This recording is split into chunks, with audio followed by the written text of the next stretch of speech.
오늘 우리들에게 주시는 하나님 말씀은 사도행전 17장 1절에서 9절 말씀입니다.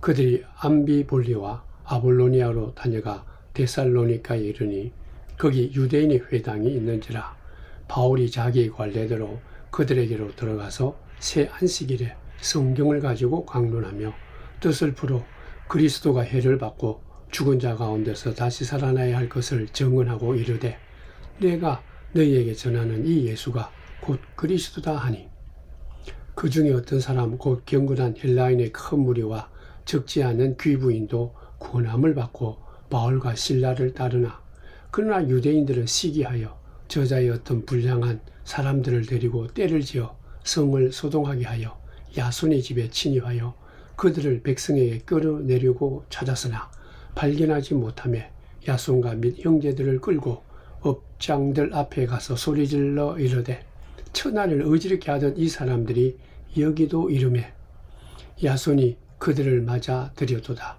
이 사람들이 다 가이사의 명을 거역하여 말하되 다른 임금 곧 예수라는 이가 있다 하더이다 하니 무리와 업장들이 이 말을 듣고 소동하여 야손과 그 나머지 사람들에게 보수금을 받고 놓아주니라.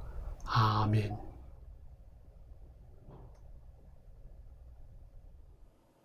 사도행전을 읽으면서 하나 깨닫는 것이 있는데요.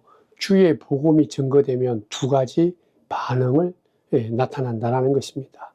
먼저는 주의 복음을 듣고 변화받는 그런 사람들이 있습니다. 주의 말씀 속에서 자기의 그 모습만 아니라 속사람까지 들여다보는 것이죠. 내가 어떤 존재인지, 무슨 생각을 하며 살아가는지, 근심하고 걱정하는 내 자신을 하나님의 말씀 앞에서 솔직하게 다 살펴보고 또 하나님이 우리에게 가르치는 그 말씀 속에 자기의 죄를 고백하면서 그가 그때 이 복음으로 말미암아 변화되게 되는 것입니다. 말씀을 들음으로 새롭게 되는 것을 우리가 알 수가 있습니다.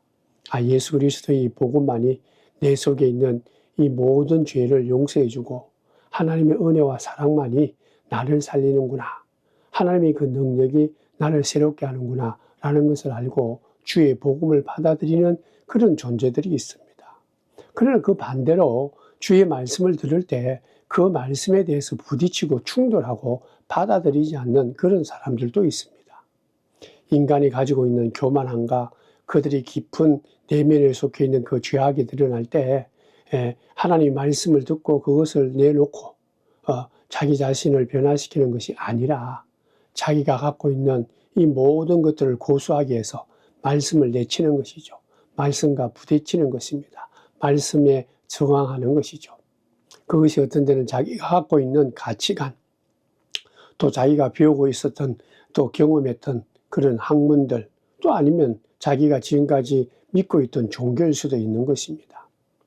어쨌든 주의 말씀이 들어가면 어떤 사람은 기쁨으로 그것을 받기도 하지만은 어떤 사람은 그 말씀을 듣고 그것이 싫어서 그것이 그 말이 미워서 거절하는 경우가 있다라는 것을 우리는 사도행전을 통해서 분명히 찾을 수 있습니다. 오늘 본문 말씀에도 보면 데살로니가에 가서 바울의 일행이 복음을 증거했습니다. 근데 그 복음을 증거했는데 어떤 사람은 기쁨으로 받아들였지만은 어떤 사람은 화가 나서 예수 믿는 사람을 미워할 뿐만 아니라 이같이 복음을 증거하는 이 바울을 고발해서 그에게 고난을 주려고 했던 사람이 있었다라는 것이죠. 바울 일행이 이제 새로운 선교지였던 데살로니가에 도착했습니다. 오늘 말씀에 보면 데살로니가 사람들을 만나기 위해서 회당으로 들어갔다. 들어가서 바울은 성경을 강론했다. 그렇게 말하고 있습니다. 2절에 보면 바울이 3번씩이나 안식일에 회당에 가서 강론했다. 이 말은 3주 계속적으로 연속해서 회당에 들어가서 주의 복음을 증거했다. 그렇게 우리가 알 수 있습니다. 예수 그리스도가 우리의 주님이시다. 예수 그리스도가 우리를 구원하기 위해서 이 땅에 오시고 십자가의 고난을 지시고 그리고 부활의 역사를 잘 감당하심으로 인해서 이 땅에 진정한 메시아가 되고 그 예수를 믿는 자가 바로 구원의 기쁨을 얻는다. 그러한 성경의 말씀을 그대로 증거했죠. 우리가 여기서 먼저 복음을 증거할 때 중요한 것이 있다는 것을 바울을 통해서 깨닫습니다. 무엇인가 하면 잘 아는 장소, 공동체, 그리고 또 잘 아는 사람들에게 이러한 말씀을 증거했다는 것. 먼저 우리가 물론 길거리에 나가서 전도하는 그런 일도 굉장히 소중하고 귀한 것이죠. 그리고 어떤 사람은 병원에 가서, 어떤 사람은 자기가 일하는 직장에서 이 복음을 증거하는 그런 사람들도 있죠.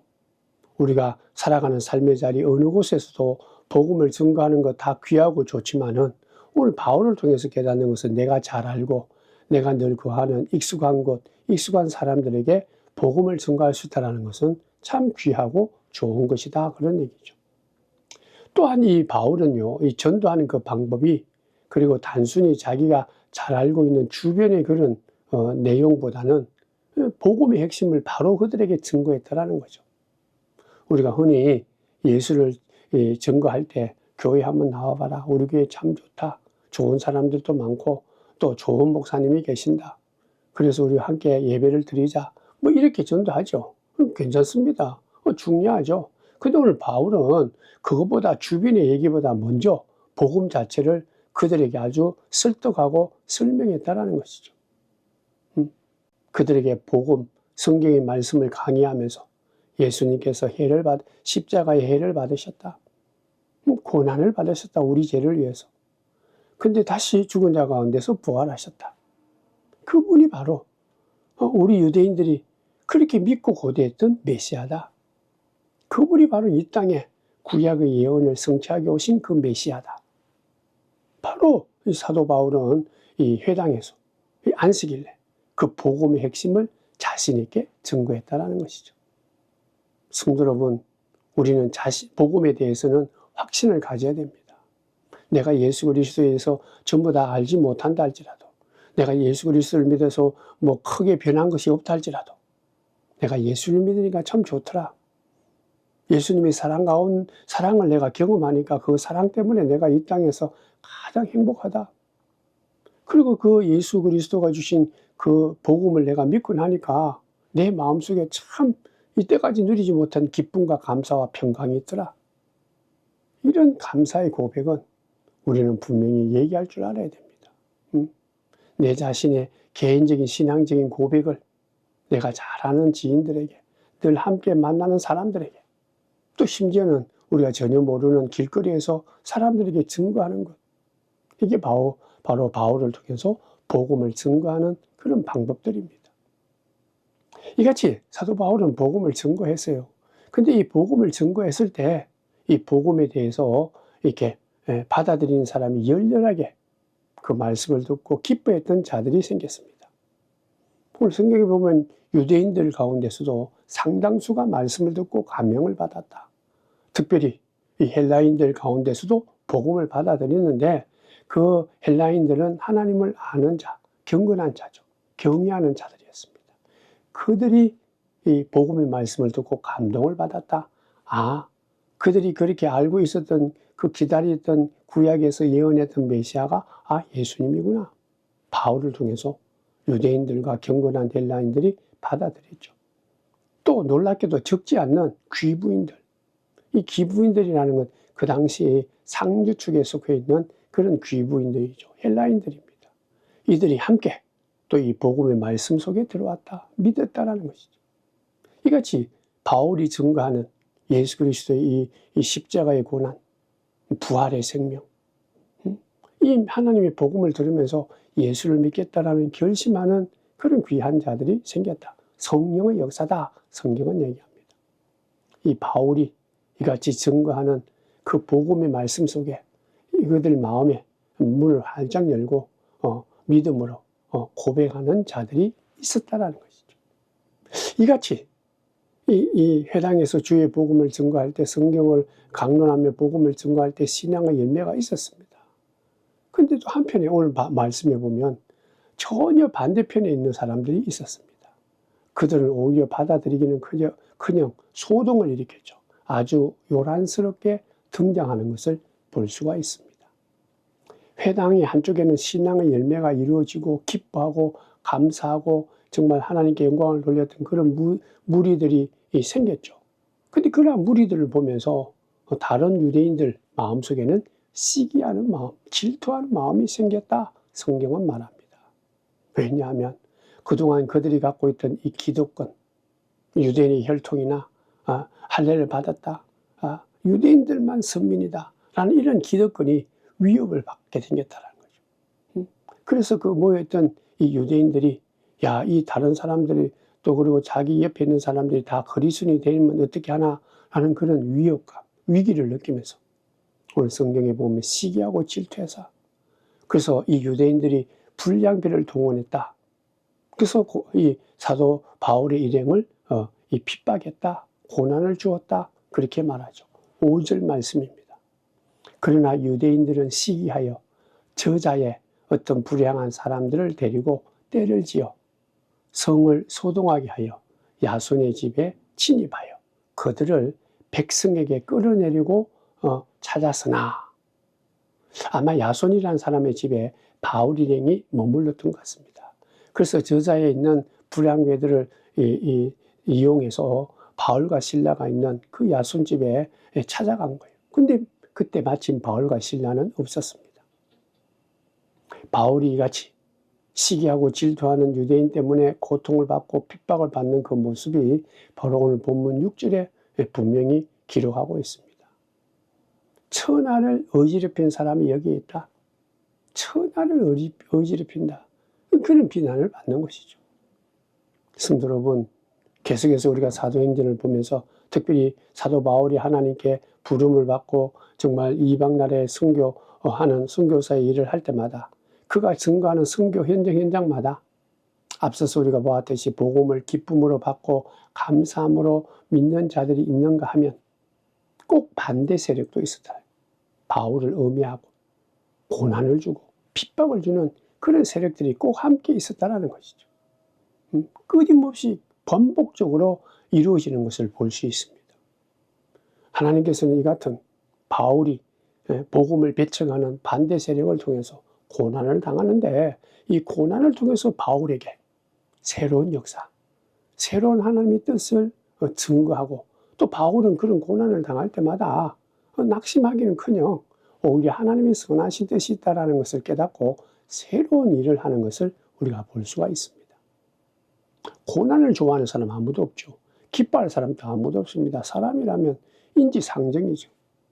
바울이 선교 현장에서 가는 곳곳마다 고난을 당하고 핍박을 당하는데 뭐 좋아할 리가 있겠습니까?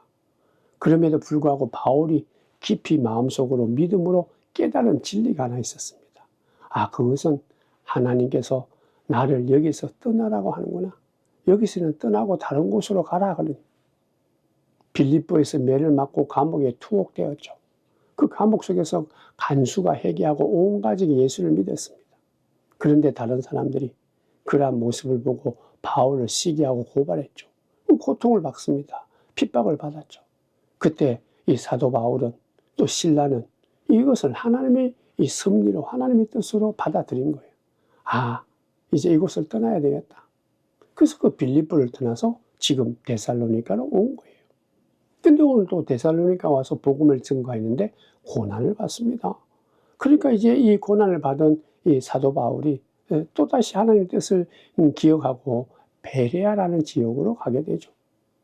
근데 성경을 계속해서 보면 데살로니가에서 바울을 시기했던 이 사람들이 베레아까지 쫓아왔어요. 바울을 핍박합니까? 그래서 바울은 또 아델이라는 장소로 옮기는 것을 볼 수가 있습니다. 이것은 마치 예수님께서 이 땅에 오셔서 제자들을 이 전도하면서 파송하면서 하신 말씀을 우리가 찾을 수 있습니다. 기억하죠? 너희들 이제 하나님 나라의 복음을 들고 둘씩 들고 나가라. 근데 그 집에서 영접하면 그 집에 들어가지만은 그러나 그 마을과 그 집이 너희들이 증거하는 이 복음을 영접하지 않고 너희들을 영접하지 않으면 그게 있지 말고 발에 묻은 이 먼지를 훌훌 털고 그곳을 떠나서 다른 곳으로 가서 복음을 증거해라. 바울은 그것을 알고 있고 깨달았고 그대로 행한 거예요. 받지 않는 사람들, 마음이 다쳐서 자기를 비난하고 핍박하는 사람들, 복음을 거부하는 사람들 아무리 지금 온 힘을 다해서 복음을 증거해도 오히려 고난만 주고 해를 끼치고 핍박하는 사람들, 그런 사람들이 변화되지 않는다. 그러므로 지금은 새로운 곳을 가는 것이 하나님의 뜻이구나. 그래서 그는 데살로니가를 떠나서 베레아로 가고 베레아에서 아덴을 갔다는 것이죠. 그러므로 사랑하는 성도 여러분, 우리가 이같이 주의 말씀을 따를 때 우리들도 분명히 복음을 증거할 때마다 기쁨이 오는 때도 있지만 고난이 함께 따라온다는 것 기억하셔야 됩니다. 근데 이 고난이 이 사도 바울에게는 그저 고난으로 끝나는 것이 아니에요. 이 고난을 통해서 하나님의 뜻을 알게 되죠. 하나님께서 이 바울에게 고난을 당하는 바울에게 어떤 복을 주십니다. 그 복이 뭘까요? 영적인 눈이 넓어지는 거예요. 영적인 삶이 성숙해지는 것입니다. 영적인 인생의 지경이 하나님의 이 같은 섭리를 통해서, 이 말씀을 통해서, 주의 복음을 증거하면서 오히려 고난을 통해서 크게 열려지고 더 많이 개방되어진다라는 얘기입니다. 사람은요, 잘 변하지 않습니다. 우리가 많이 배우고 많이 경험했다 해서 조금은 우리 자신이 조금 넓어질 수 있을지 몰라도 우리 생각은 늘 이기적이고 자기중심적이기 때문에 쉽게 잘 변하지 않죠. 열린 마음을 가지지 못합니다. 성경에 보면, 특별히 사도행전에 보면 하나님께서 예루살렘에 모여서 첫 성도들, 사도들이 모여서 성령의 충만함으로 살아갔는데, 근데 그들이 그저 예루살렘에만 모여 있으니까 하나님께서 예루살렘에 핍박을 가합니다. 그러니까 그들이 할 수 없이 흩어지죠. 흩어진 곳이 안디옥이요.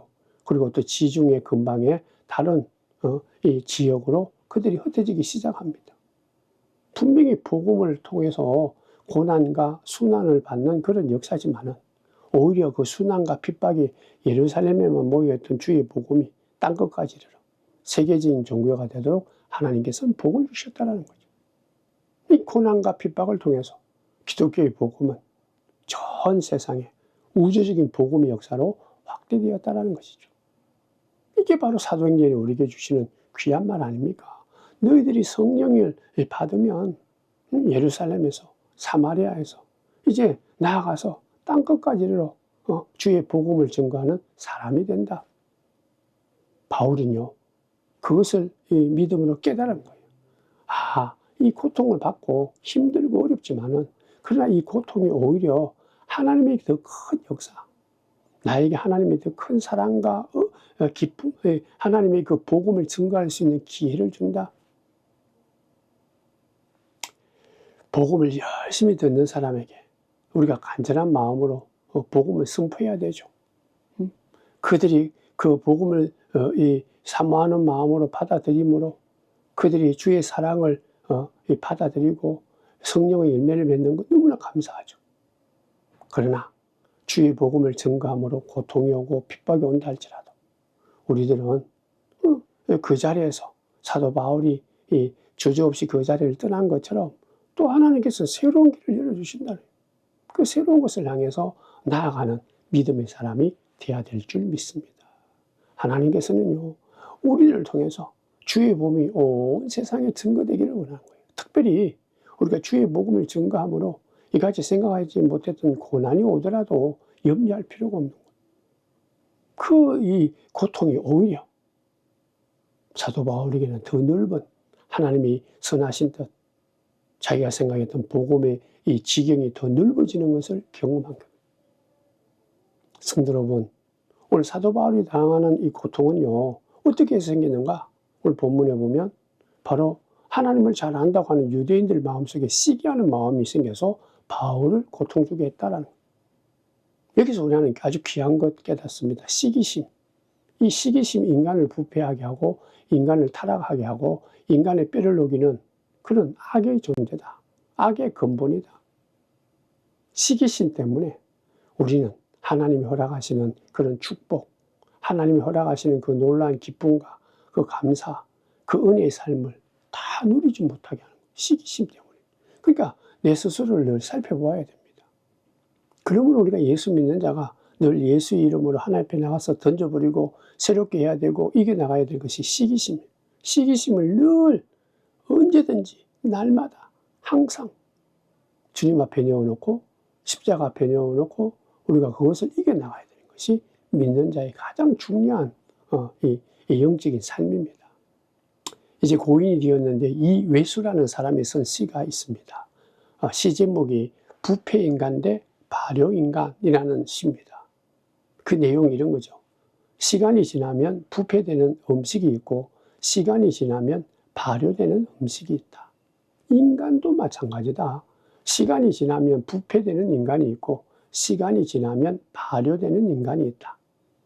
한국 사람들은 부패된 상태를 썩었다고 말하고 발효된 상태를 익었다고 말한다. 신중하라. 그대를 썩게 만드는 일도 그대의 선택에 달려있고 그대를 익게 만드는 일도 그대의 선택에 달려있다. 부패하는 것은 썩는 것이고 발효되는 것은 익는 것이 더 좋다라는 것이죠. 썩는 것은 냄새나고 먹으면 상하고 독이 되고 먹을 수 없게 만들지만 이 잘 익은 것은 맛있는 거죠. 그리고 계속 먹게 되는 것입니다. 그리고 사람들에게는 유익을 주는 풍요로움을 가져다 주는 것이다. 그런데 인간을 익게 만드는 것이 아니라 인간을 썩게 만들고 부패하게 만들고 모든 것을 깨트리는 것이 있는데 가장 앞장서는 게 뭐냐? 시기심이다. 이 시기심. 이건 인간의 교만 때문에 생기는 것이고요. 인간의 열등감 때문에 생기지는 가장 악한 인간의 어떤 이 심리 가운데 가장 악한 덕목에 속하는 것이 시기심입니다.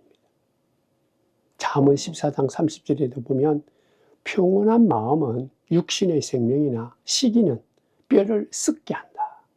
이 시기심이 마음속에 새기면 뼈를 녹게 한다는 거예요. 사람을 우울하게 하고 불평하게 하고 분노하게 하고 얼굴을 찌푸리게 한다는 거예요. 내 속에 있는 기쁨과 감사가 다 소멸되도록. 이 시기심이 내 마음속에 일어나기 시작하면 나를 완전히 무너지게 갉아먹는다는 거예요. 상대방이 잘 되는 거 싫어하는 마음, 그게 또 지나쳐서 상대방까지 미워하는 마음, 이 모든 것이 시기심인데 시기심은 비교의식에서 비교의식 때문에 끊임없는 난과의 차이점 때문에 자꾸 비교하고 차이점을 보면서 나는 그렇게 되지 못하는구나. 그 열등감 때문에 시기심이 생기는 거예요. 이 시기심이야말로 우리의 삶 전체, 하나님 허락하신 아름다운 삶 전체를 무너뜨리는 거예요. 아벨가 가인의 모습을 볼 때 하나님께서 동생 가인의 재물을 받으시는 걸 보고 이 형 가인이 마음속에 시기심이 생겼어요. 아니 내가 드리는 예물과 내 재물을 어찌하고 동생 것만 받느냐. 그것 때문에 가인이 무너져 버렸죠. 근데 자기만 무너진 것이 아니라 아벨까지 무너지게 했죠. 계속해서 보면 요셉의 형들이 요셉이 꾼 얘기를 듣고 시기심을 품었습니다. 그래서 어떤 기회가 되어서 동생을 죽이려고 했지만은 그러나 상인에게 팔아넘기게 되고 또 아버지에게는 속임수를 쓰고 그래서 이 형들이 이 요셉을 팔아버리고 아버지를 속였던 그 엄청난 일이 시기심에서 생긴 거예요. 이스라엘 나라의 첫 번째 초대 왕이었던 사울왕, 성경에 보면 그는 대단한 왕이었습니다. 겸손한 사람이었고 또 그리고 다른 사람들보다 출중했어요. 그리고 또 효자였습니다. 또 무엇보다도 다른 어떤 누구보다도 말씀 가운데 겸손하게 하나님을 경외하면서 살려고 했던 사람이죠. 근데 그 마음속에 어느 날 시기심이 그를 꽉 붙잡을 때 시기심이 가득 차게 되니까 모든 것을 다 잃어버렸습니다. 가족도 왕의 그런 어떤 고난도 사랑하는 백성들의 그런 어떤 지도자의 모습도 다 잃어버렸죠. 그가 남은 인생 전부를 오직 다윗을 죽이려고 그 다윗을 죽이려고 소망하는데 자기의 인생 모든 걸 다 걸고 살다가 결과적으로 죽임을 당하는 불쌍한 인생을 살았던 자가 사울왕입니다. 성도 여러분, 시기심이 인간관계를 깨뜨려버리는 거예요. 시기심이 나를 하나님 곁으로 가는 것, 하나님의 큰 사랑을 기억하고 더욱더 성장해 나가는 것을 막아버리는 것입니다. 그러니까 이 시기심이 하나님이 우리에게 주신 너무나 좋고 귀한 모든 축복, 그것을 우리가 누릴 수 있는데 그 누리는 것을 다 끊어버리는 것이 시기심이에요. 그러므로 사랑하는 성도 여러분, 우리는 오늘도 예수를 믿는 믿음으로 예수 이름으로 하나님 앞에 나가서 끊임없이 내 마음속에 일어나는 이 시기심, 비교의식, 그러므로 인해서 열등감, 교만함, 모멸감, 어찌할 줄 몰라서 답답해하는 이 모든 시기심을 주님 앞에 내어놓고 새롭게 거듭나는 내 자신을 찬찬히 살피면서 그 시기심을 극복하는 귀한 믿음의 사람들 되기를 주님의 이름으로 부탁을 드립니다. 우리가 예수 이름으로 하나님 앞에 나와서 이 시기심을 극복하지 않으면, 내던지지 않으면 우리는 온전한 삶을 살 수가 없죠. 하나님은 우리를 있는 그대로 사랑하십니다. 그 말은 뭔가 하면 우리는 이 세상에 누구하고도 비교할 수 있는 존재가 아니에요. 우리는 그 누구보다도 한 사람 한 사람이 가장 귀한 존재들입니다. 소중한 자들이에요. 하나님이 너무나 사랑하는 자들입니다. 걸작품들이죠. 그런데 우리가 시기심이 생기면 바로 하나님께서 복음을 주신 이 귀한 사랑, 이 귀한 은혜를 다 파괴해버려요. 내 자신을 그냥 파멸시키는 거예요. 소중한 존재, 하나님께 사랑받는 이 귀한 은혜를 다 그냥 없애버리는 거죠. 있어서는 안 되는 그런 어떤 어리석은 모습입니다. 지금 2024년 믿음의 길을 걸어가고 한국교회에 대해서 이 세상은 정말 예전보다 더욱더 혹독하게 우리를 비판하죠. 우리를 무시할 때도 있고 우리에게 많은 고난을 줍니다. 그럴 때마다 우리가 먼저 해야 될 것은 무엇인가 하면 우리는 그런 어떤 핍박과 고난이 오더라도 모든 사람들, 나와 같은 사람이 아닌 사람들, 믿는 자든 믿지 않는 자든 다른 종교를 갖고 있는 사람이든 간에 우리가 그들을 비난하고 조롱하는 것, 그것은 바른 일이 아닌데 바른 믿음의 삶이 아니에요. 좀 달라도 우리는 그들을 존경할 줄 아는, 그들을 받아들일 줄 아는, 그들과 함께 가는 그런 온유함과 겸손함이 필요한 거예요. 기독교인, 이 예수를 모르는 사람들이 흔히 얘기하는 말 중에 이것이 있죠. 기독교인들은 무례하다. 자기들만이 최고인 것 같다. 자기들이 진리를 독점한 것처럼 그렇게 얘기한다. 아주 유아독존이다. 그리고 요새는 또 좀 깨어있는 사람은 그렇게 말하죠. 이 교회가, 기독교가 세상의 약한 자, 소수자의 편에 서 있지 않다. 오히려 힘 있는 자, 기득권을 가진 자, 그런 자의 편에 서가지고 약한 자들, 소수를 무시하고 그들을 핍박하는 기득권 세력이다. 지네들만 잘 먹고 잘 산다. 그렇게 우리들을 핍박하고 있습니다. 성도 여러분, 우리는 그대로 인정해야 됩니다. 그러한 세상에 살고 있는 거예요. 이 교회에 대해서, 믿는 자에 대해서 굉장히 고난과 핍박이 있는 위기의 상황이죠. 이러한 상황 속에서 우리 믿는 자가 해야 할 일이 뭘까요? 다시 한 번 더 우리가 내 스스로, 내 마음속에 진리로, 주님 주시는 그 복음으로 내 마음속에 있는 이러한 시기심을, 이 교만함을 다 내려놓고 주께서 허락하시는 진정한 사랑으로 회복되어서, 그리고 또 예수 안에서 찾았던 참된 진리와 생명의 역사, 진리의 역사를 가지고 이 세상에 이같이 고난하고 우리를 비판하는 그들에게 그들에게 무시하고 그들을 이렇게 무리하게 행하는 그런 삶이 아니라, 그들과 전혀 관계를 맺는, 갖지 않는 그런 삶이 아니라 그들 있는 그대로 존중하고, 그리고 철저하게 더욱더 낮아서 겸손한 마음으로 그들 곁에 가져가셔서 예수님께서 이 땅에 보여주신 것처럼 온유와 겸손으로 무장해서 진정한 복음의 이 가치관, 하나님의 사랑, 예수님의 은혜, 성령의 함께 하심을 온 세상에, 아무리 핍박이 오고 고난이 오고 우리가 정말 비판을 받는다 할지라도 크게 주눅들지 말고 움츠러들지 말고 사도 바울처럼 복음을 증거하는, 결코 복음을 증거하고 예수 믿고 살아가는 삶에 위축감을 갖지 않는 복된 자가 될 줄 믿습니다. 우리는 예수를 믿는 사람이죠. 예수 안에서 거듭난 사람입니다. 예수 안에서 우리가 그 주의 크신 사랑으로 말미암아 더 큰 세상을 보고 아름다운 세상, 복음의 진리 가운데 살아가는 사람이죠. 그렇기 때문에 우리는 이 땅에서 더 겸손해야 됩니다. 그 누구도 무시하는 게 아니라 있는 그대로 그 사람들을 예수님처럼 사랑하는 마음으로, 포용력 있는 마음으로, 온유함으로, 교만함을 내려놓고 온유함으로 우리가 무장해서 하나님이 우리에게 허락하시는 이 사랑과 은혜를 그들에게 정중하게, 아주 겸손하게 증거하고 또 설득시키면서, 오늘 사도 바울이 이 안식일 날에 주의 복음을, 성경을 강론했다 했지 않습니까? 설득했다라는 거죠. 증거했다라는 거죠. 우리 포기하지 않고 이 세상에 정말 이같이 힘들고 어렵고 수많은 계층이 있고 복잡한 이 세상에서도 우리가 믿음으로 다시 한 번 더 우리가 기도하면서 겸손함과 온유함으로 무장해서 어떤 사람을 만나든지 간에 무시하는 것보다 함께하면서 그들에게 고난을 받는다 할지라도 결코 우리가 시기심으로 무너지지 않고 오히려 하나님이 주시는 평강으로 그들에게 주의 복음을 자신 있게 진리를 이 기쁜 마음으로 또 예수 믿고 변화된 우리의 삶을 예수 믿는 것이 참 좋다. 내가 이 땅에 살아가는 삶 속에 예수를 알고 복음을 믿는 것이 가장 잘된 일이더라. 복된 일이더라.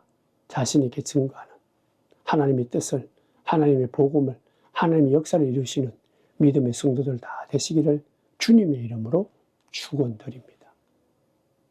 기도하겠습니다. 하나님, 오늘도 주의 말씀을 마음속 깊이 새겨봅니다. 우리가 주의 복음 가운데 살아갈 때 고난이 오고 생각하지 못했던 그런 핍박이 온다 할지라도 두려워하지 않게 하옵소서. 고난 가운데 오히려 하나님의 선하신 뜻을 기억을 하면서 이 시대에 더욱더 주의 이 복음으로 무장하며 주께서 우리에게 허락하신 새롭게 거듭난 온유와 겸손함으로 이 세상 사람들을 다 사랑할 수 있는, 포용할 수 있는, 무시하고 우리 것만이 최고다라고 그렇게 교만함이 아니라 오히려 우리가 성실함으로 주님이 주시는 그 귀한 사랑으로 온 세상의 어둠을 물리치고 그리고 주의 복음을 증거하며 진리의 아름다움을 보여줄 수 있는 우리 성도들, 우리 교회가 되도록 주여 역사해 주시고 복 내려 주옵소서. 예수님의 이름으로 기도드리옵나이다. 아멘.